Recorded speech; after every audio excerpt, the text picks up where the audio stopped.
மீண்டும் நிகழ்ச்சியின் வாயிலாக இணைந்து கொண்டிருக்கின்றோம். இது பாரதி நிகழ்ச்சியில் தொடர்ச்சியாக நாங்கள் பார்க்க இருக்கின்ற பகுதி மகளிர்க்கிய பகுதி.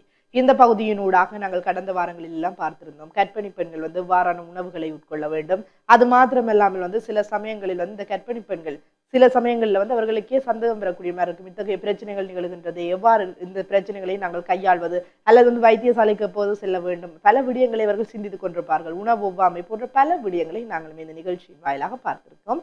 உண்மையிலே ஒரு பெண்கள் அப்படின்னு சொன்னாலே பல தடைகள் பல சவால்கள் இருக்கத்தான் செய்கின்றன. ஒவ்வொரு பருவநிலை மாற்றங்களின் போதும் ஒவ்வொரு துன்ப நிலைகளை அவர்கள் எதிர்நோக்கி கொண்டுதான் இருக்கிறார்கள். ஆகவே அவற்றையெல்லாம் சமாளித்து வாழ்க்கையில் நாங்கள் எவ்வாறு முன்னேற முடியும், அவற்றை எவ்வாறு நாங்கள் சமாளித்துக் கொள்ள முடியும் போன்ற பல விடயங்களை தொடர்பாக நிகழ்ச்சியிலும் தொடர்ச்சியாக உங்களுக்காக காணொலி காத்திருக்கின்றது. பார்க்கலாம்.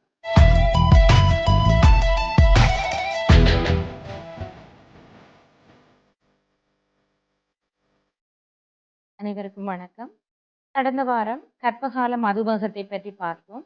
இன்று கர்ப்பகால மதுமேகம் என்று சொன்னா இப்ப நாங்க பார்ப்போம் அதோட சிம்டங்களை பார்ப்போம். பேஷண்ட் என்ன சிம்டத்தோட வரும் அல்லது இதற்குரிய கோசஸ் அல்லது ப்ரீடிஸ்போசிங் ஃபேக்டர்ஸை பார்த்தோம்னு சொன்னா இந்த மதுமேகம் யாருக்கு வரப்போகுதுன்னு சொன்னா ஃபேமிலி ஹிஸ்டரியில தாய்க்கு தமக்கைக்கு இருந்தால் அது வர்றதுக்கான சந்தர்ப்பம் இருக்கு.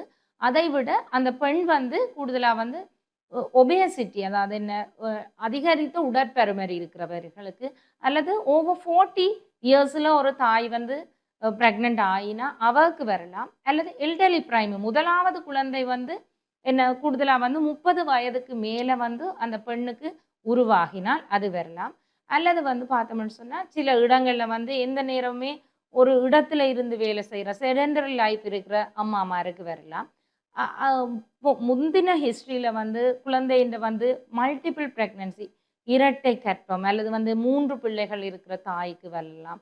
மல்டிப்பரா, அதாவது ஒரு தாய்க்கு அந்த பெண்ணுக்கு 2க்கும் 3, 4, 5க்கு மேற்பட்ட பிள்ளைகள் இருக்கிற தாய்க்கு கூடுதலாக வரலாம். இதிலெல்லாம் ப்ரீடிஸ்போசிங் ஃபேக்டர்ஸ்ன்னு சொல்லுவோம்.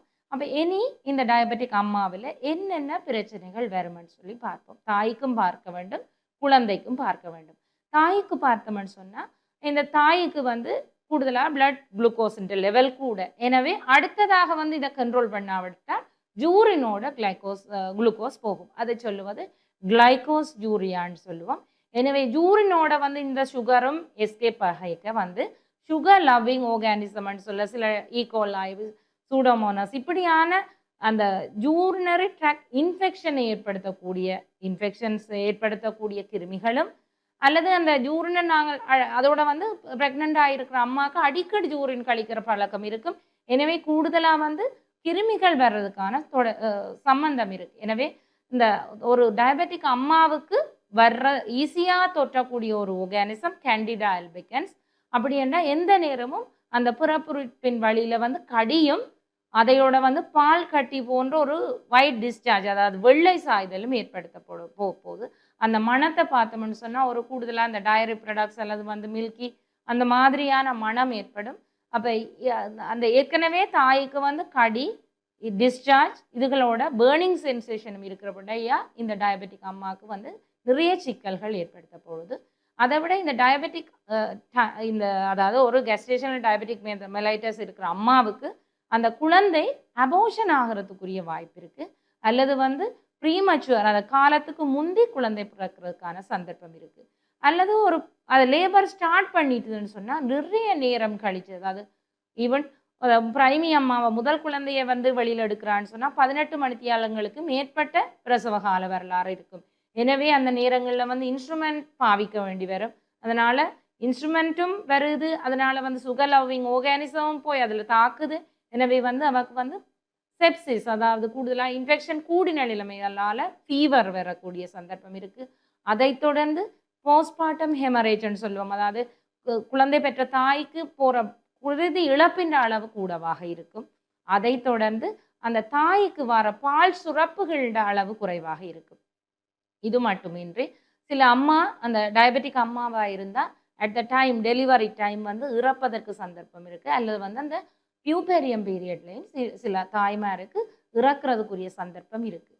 இது இவ்வளவும் தாய்க்கு வர பிரச்சனையை பார்த்தோம். இனி பிள்ளைக்கு வருகின்ற பிரச்சனைன்னு சொன்னால் அந்த செல்ஸ் யூட்டிலைஸ் பண்ண முடியாமல் போகிறபடியாக அந்த பிளசன்டல் வெயினுக்குள்ளாலேயும் போய் குழந்தைக்கு போகிற குருதியின் சத்து காணாது.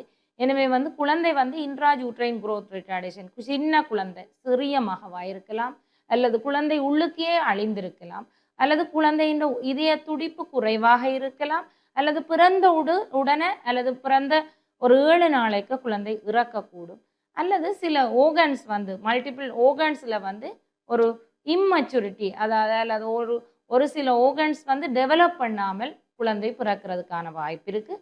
சில தாய்மாருடைய இப்படியான பிள்ளைகளுக்கு ஹார்ட் வந்து நோமலாக வந்து பார்த்தோம்னு சொன்னால் அந்த ஹார்ட்டில் வந்து சேம்பர்ஸ் வந்து பிறந்த பிறகும் மூடப்படாமல் இருக்கிறது, அது கன்ஜெனிட்டல் ஹார்ட் டிசீஸோட வந்து பிறக்கக்கூடிய தன்மையும் இருக்குது.